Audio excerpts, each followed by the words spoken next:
Ceci est un livre audio autogénéré par Google. 8 juillet 2006. Une guerre unilatérale. Ça y est. Demain la Coupe du Monde arrive à son terme. Nous pouvons féliciter les nouveaux champions et leur dire arrivederci ou au revoir, selon le cas.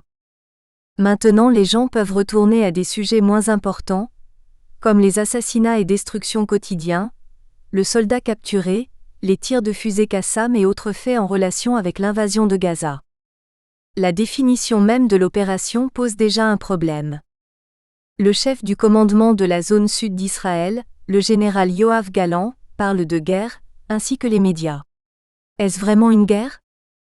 La guerre est une situation précise régie par le droit international.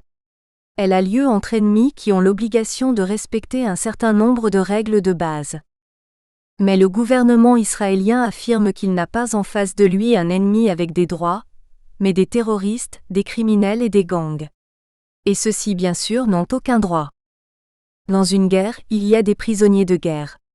C'est le cas du caporal Gilad Shalit, qui a été fait prisonnier au cours d'une action militaire, comme c'est le cas des combattants palestiniens qui ont été pris par nous. Mais notre gouvernement qualifie Shalit de kidnappé, et les prisonniers palestiniens de criminels. Il semble que le cerveau juif soit très inventif, comme une chanson populaire israélienne l'a dit un jour. Après le désengagement unilatéral et la paix unilatérale, nous avons maintenant une guerre unilatérale.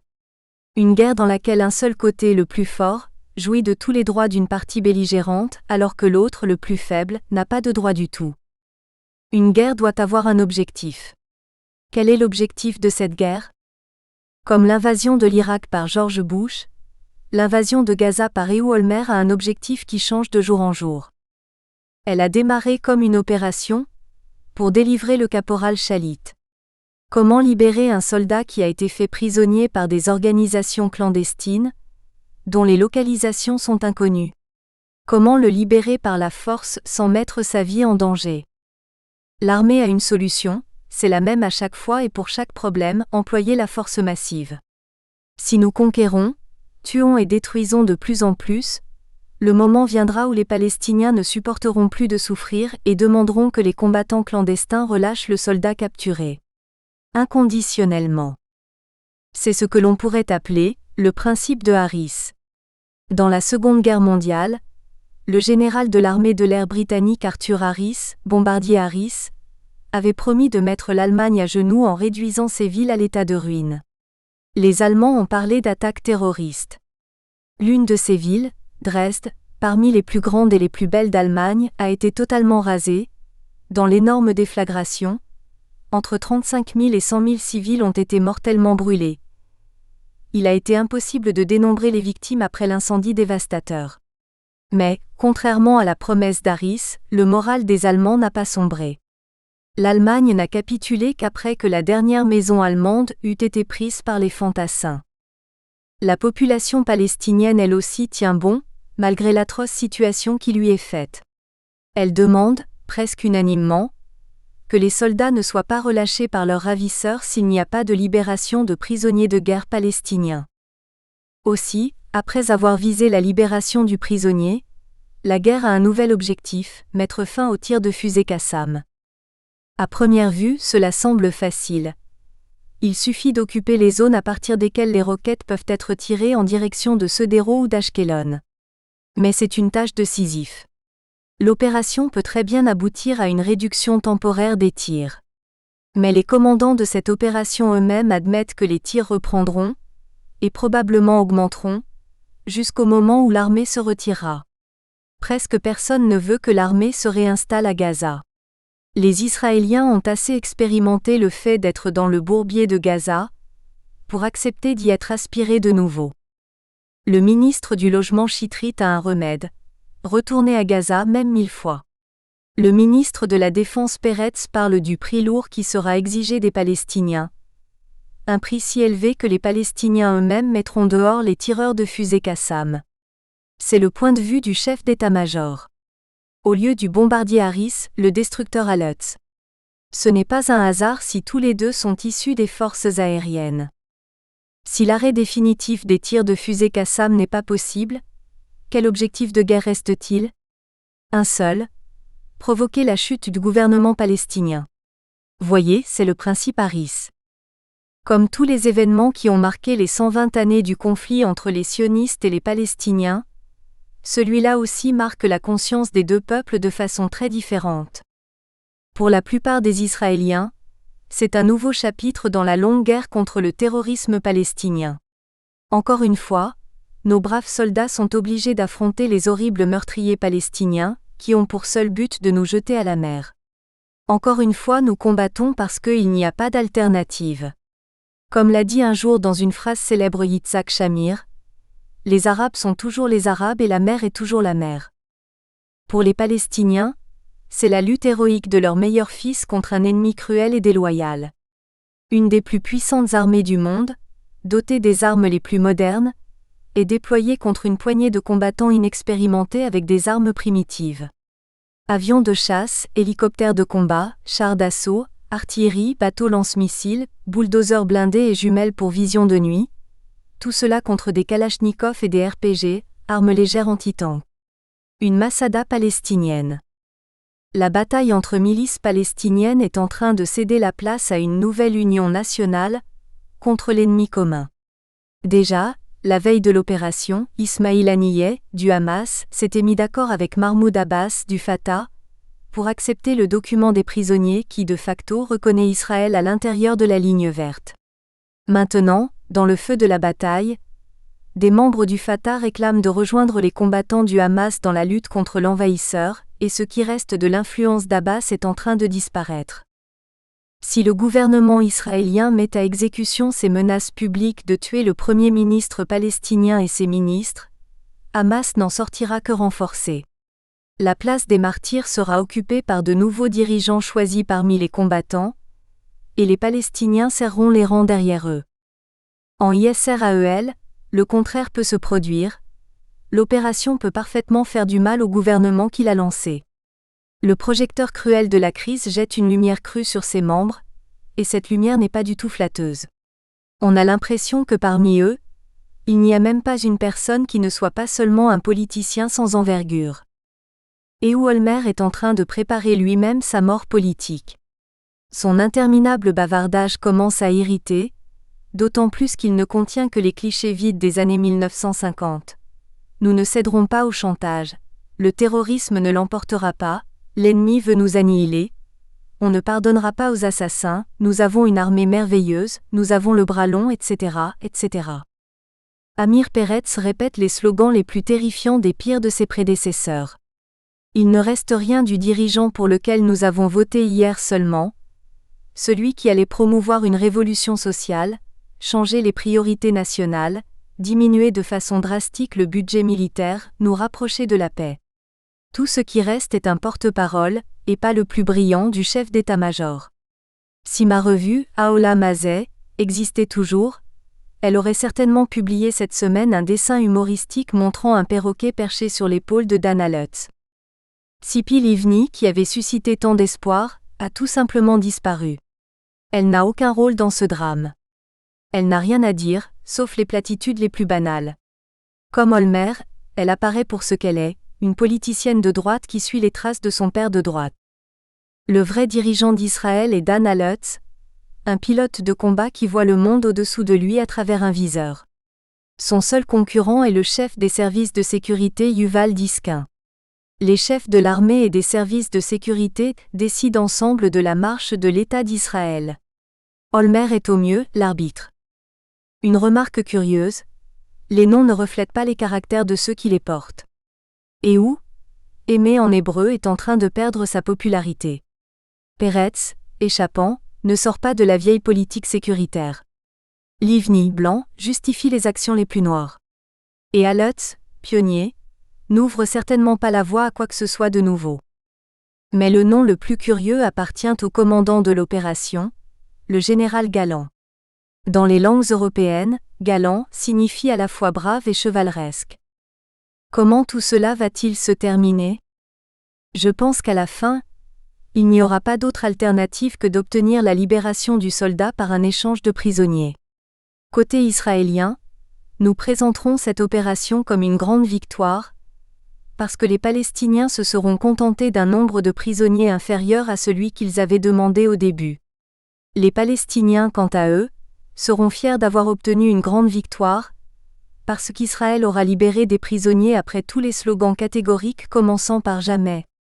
Comme on dit, ne jamais dire jamais. Si nous le voulons, la libération du soldat pourrait faire partie d'un accord plus large, un armistice mutuel, un arrêt des tirs de fusée Qassam en échange d'un retrait complet de la bande de Gaza, de la fin des assassinats ciblés et de la libération des dirigeants du Hamas récemment arrêtés. Un court armistice peut conduire à un armistice plus long et au début d'un dialogue sérieux. Le gouvernement Olmer en est-il capable, après toutes ces rodomontades ? Cela l'intéresse-t-il même après qu'il se soit engagé dans la convergence unilatérale et l'annexion de territoires ? Probablement pas. Mais par ailleurs, l'opinion publique israélienne pourrait tirer la leçon des résultats du désengagement unilatéral et de cette guerre unilatérale. Le mouvement de la paix israélien doit l'y aider. 15 juillet 2006. L'objectif réel. L'objectif réel est de changer le régime au Liban et d'y installer un gouvernement fantoche. C'était l'objectif de l'invasion du Liban par Ariel Sharon en 1982. Ce fut un échec. Mais Sharon et ses disciples à la direction militaire et politique n'y ont en fait jamais renoncé. Comme en 1982, l'opération actuelle a été planifiée et elle est menée en totale coordination avec les États-Unis. Comme alors, il ne fait aucun doute qu'elle est coordonnée avec une partie de l'élite libanaise. Voilà pour l'essentiel. Tout le reste n'est que bruit et propagande. À la veille de l'invasion de 1982, le secrétaire d'État américain, Alexander Haig, avait dit à Ariel Sharon que pour lancer l'invasion, il faudrait qu'il y ait une provocation claire qui la ferait accepter par l'opinion mondiale. La provocation a bien eu lieu, exactement au moment voulu, quand le groupe terroriste d'Abu Nidal a essayé d'assassiner l'ambassadeur israélien à Londres. Elle n'avait aucun rapport avec le Liban, et encore moins avec l'OLP, l'ennemi d'Abu Nidal, mais elle a servi de prétexte au projet. Cette fois-ci, la provocation nécessaire a été fournie par la capture de 2 soldats israéliens par le Hezbollah. Tout le monde sait qu'ils ne pourront être libérés que dans le cadre d'un échange de prisonniers. Mais l'énorme campagne militaire qui était prête depuis des mois a été vendue à l'opinion publique israélienne et internationale comme une opération de secours. Assez curieusement, exactement la même chose s'était passée 2 semaines auparavant dans la bande de Gaza. Le Hamas et ses partenaires avaient capturé un soldat, ce qui a servi d'excuse à une opération massive qui avait été préparée de longue date et dont le but est de détruire le gouvernement palestinien. Le but affiché de l'opération libanaise est de repousser le Hezbollah loin de la frontière, de telle façon qu'il lui soit impossible de capturer d'autres soldats et de lancer des roquettes sur des villes israéliennes. L'invasion de la bande de Gaza a aussi officiellement pour but de mettre Ashkelon et Sderot hors de portée des fusées Qassam. Ces opérations ressemblent à celles de 1982, paix en Galilée. On a alors dit à l'opinion publique et à la Knesset que le but de la guerre était de repousser les Katyusha à 40 km de la frontière. C'était un mensonge délibéré. Au cours des 11 mois précédents, pas une seule fusée Katyusha ni un seul tir n'avait été lancé par-dessus la frontière. Dès le début, le but de l'opération était d'atteindre Beyrouth et d'y installer un Kisling local. Comme je l'ai raconté plus d'une fois, Sharon lui-même me l'a dit 9 mois avant la guerre et je l'ai dûment publié à l'époque avec son consentement mais sans le citer. Bien sûr, l'opération actuelle a aussi quelques objectifs secondaires qui n'incluent pas la libération des prisonniers. Tout le monde comprend que celle-ci ne peut pas être obtenue par des moyens militaires. Mais il est probablement possible de détruire quelques-uns des milliers de missiles que le Hezbollah a accumulés au cours des années. À cette fin, les chefs de l'armée sont prêts à exposer la vie des habitants des villes israéliennes qui sont à portée des roquettes. Ils croient que cela en vaut la peine comme s'il s'agissait de pions sur un échiquier. Un autre objectif secondaire est de réhabiliter le pouvoir dissuasif de l'armée. Cette expression est un mot de code pour parler de la restauration de l'orgueil blessé de l'armée, qui a reçu un rude coup après les actions militaires audacieuses du Hamas au sud et du Hezbollah au nord. Officiellement, le gouvernement israélien demande que le gouvernement du Liban désarme le Hezbollah et l'éloigne de la région frontalière. Cette exigence est totalement irréalisable sous le régime libanais actuel, un tissu délicat de communautés ethnico-religieuses. Le moindre choc peut démolir toute la structure et jeter l'État dans une totale anarchie, surtout depuis que les Américains ont réussi à en chasser l'armée syrienne, seul élément qui a, pendant des années, apporté une sorte de stabilité. L'idée d'installer un Quisling au Liban n'est pas nouvelle. En 1955, David Ben Gourion avait proposé de prendre un officier chrétien et de l'installer comme dictateur. Moshe Charret avait montré que cette idée était basée sur une totale ignorance des affaires libanaises, et l'avait torpillée. Mais, 27 ans plus tard, Ariel Sharon a essayé néanmoins de la réaliser. Bachir Gemayel a donc été installé comme président, pour être assassiné peu après.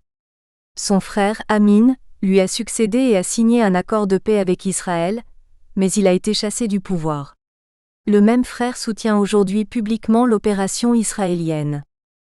L'idée aujourd'hui est que si les forces aériennes israéliennes envoient assez de bombes sur la population libanaise, paralysant les ports et les aéroports, détruisant l'infrastructure, bombardant des quartiers résidentiels, coupant l'autoroute Beyrouth-Damas, etc., les gens seront furieux contre le Hezbollah et feront pression sur le gouvernement libanais pour qu'il réponde aux exigences d'Israël. Étant donné que le gouvernement actuel ne peut même pas envisager cela, une dictature sera installée avec le soutien d'Israël. C'est la logique militaire. J'ai quelques doutes. On peut supposer que la plupart des Libanais réagiront comme tout autre peuple sur Terre, avec fureur et haine envers l'envahisseur. C'est ce qui s'est passé en 1982, quand les chiites dans le sud du Liban, jusqu'alors dociles comme des agneaux, se sont soulevés contre les occupants israéliens et ont créé le Hezbollah, qui est devenu la principale force du pays.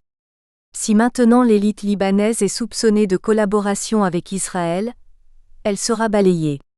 À ce propos, les fusées Qassam et les Katyusha ont-elles incité la population israélienne à exercer des pressions sur notre gouvernement pour qu'il abandonne ?